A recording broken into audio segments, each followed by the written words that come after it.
So I've talked about and kind of pulled out some applications from these first verses of First Timothy chapter 5 about the dynamics and marks of a healthy family. Uh, it just I never get tired of saying the reason why that matters. It is both pragmatic and theological. Pragmatically speaking, healthy families are good. You see, healthy families are nurturing healthy individuals. And on a very pragmatic level, if culture is ever going to be redeemed, I believe it will be redeemed by families that are healthy and securely tied to God's design. Now, theologically, the implications are very strong for the fact that God's family is the church. And he intends for his family to relate to itself the way a healthy family relates to itself. And so, back to the things that we talked about, for identifying marks of a healthy family, these should also be for identifying marks of a church family. In verse 1, he talks about being to be appropriate in correcting an older man, an elder. I label that with respect as one of the key markers in this healthy family of God. There are disagreements. There are errors made. That's why he says exhort them, because we all need exhortation, but there's got to be a overarching respect. And then he goes on and says, treat younger men as brothers. I sense that's like, okay, there's this peer-to-peer.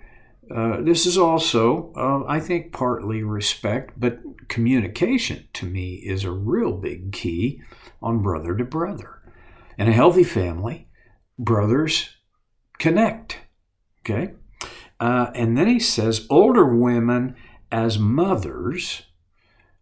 I think this is also tied to respect, but I think it is also, to me, it points out one of the differences between the relationship a child has with the father and a child would have with the mother in that relationship setting would be that because a mother is designed anatomically as well as emotionally, spiritually, to provide nurture, there is a level of affection usually present between children and mothers.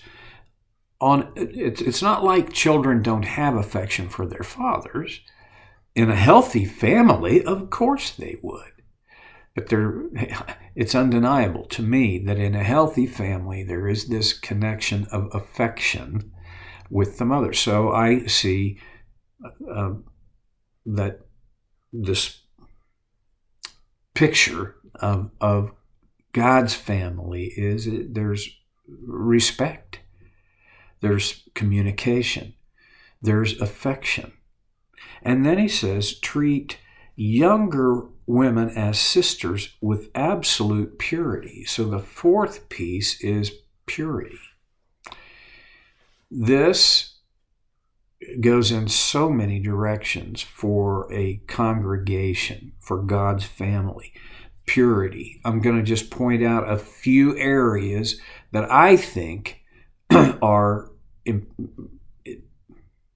important, and that's not even a strong enough word, maybe essential in the purity aspects in God's family. One is that our doctrine, our sense of who God is and what he has said and what we should do about what he has said, there's a purity there.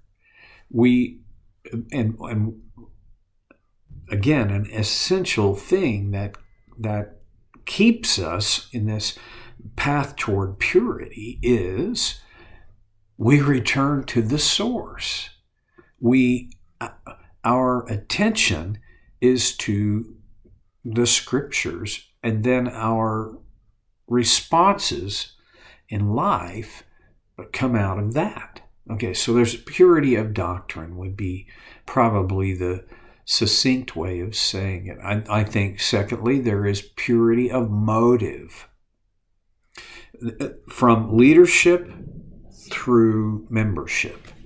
And that's a horrible way to say it. And all of that is kind of unbiblical in some ways. But however the church chooses to organize itself with elders and deacons for the sake of leadership, for pastors and teachers and prophets and evangelists, that these roles are executed with a pure motive. By that I mean, this is not about gaining power. This is about the pure motive of guiding people, leading people into a deeper, more committed walk and relationship to God through Jesus. If the motive is, I want to be a great leader, I'm not going to say that's a horrible motive, but I will say there's only, from a biblical point of view, in order for that to be a pure motive, be a great leader. The church needs great leaders. But it begins with serving from a pure heart. So that my motive is exceedingly more other focused than self-focused. There's purity in the way the church chooses and follows a vision, a mission, a purpose. There's no aspect of how a church lives and relates to the world around it that purity shouldn't be the essential in that equation. The big thing is a pure love for Christ. If we have a pure love for God, a pure love for Christ, out of that should flow a pure love for one another, your neighbor. It just reminds me that Jesus said, here's the greatest commandment. Love the Lord your God with all your heart, soul, mind, and strength, which is, those four things describe the whole of me. And then he said, and the second is like it. Love your neighbor as yourself. All of the Old Testament, the teachings, the point of the whole Old Testament narrative is summed up from Jesus' perspective in those two commands. And then on the night he was betrayed, he gave the greatest of all commands.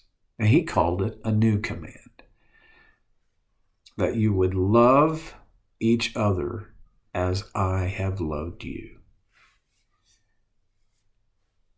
The purity of love, that kind of love in its purest form, is very challenging and even difficult to maintain because there's so many circumstantial pressures and concerns and issues that they push against me loving you the way Jesus loved me.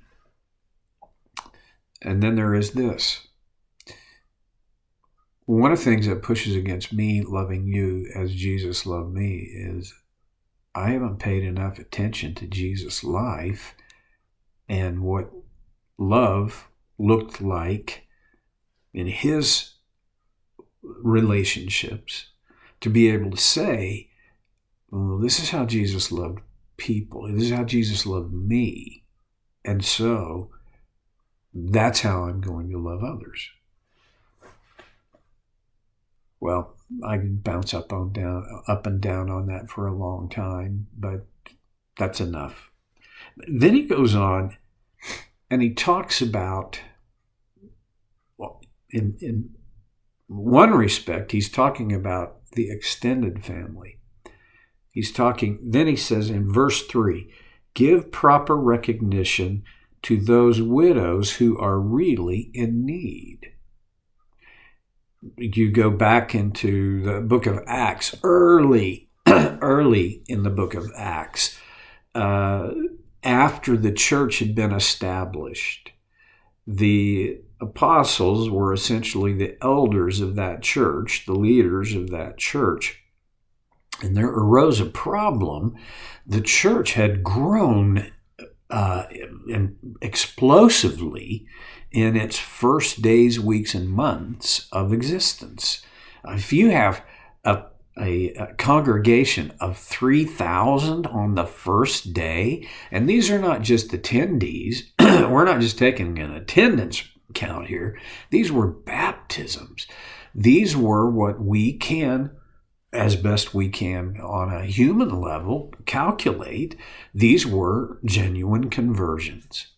3,000 on the first day. And then it continued. This growth continued.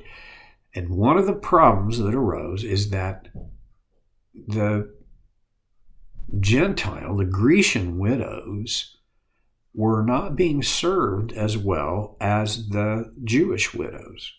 And it got to be a big enough issue that the leadership of the first church got together, prayed, considered, I'm sure discussed, and they came to, with the help of the Holy Spirit, a plan to designate men to provide for these needs. In our day, it's not like we don't have widows, but in our day, there are lots more government social services to take care of people in need. This was not the case in century 1. In the Roman Empire, either a widow's family would take care of her, or else she was on her own and she had to make do. And Paul tells Timothy, okay, now this is all about, remember those things about how a healthy family, the marks of a healthy family, and within those marks would come an attention to the real needs of the people within the family. And he says, give proper recognition to those widows who are really in need. How do you, well, he goes on to talk about the kind of recognition that he's talking about.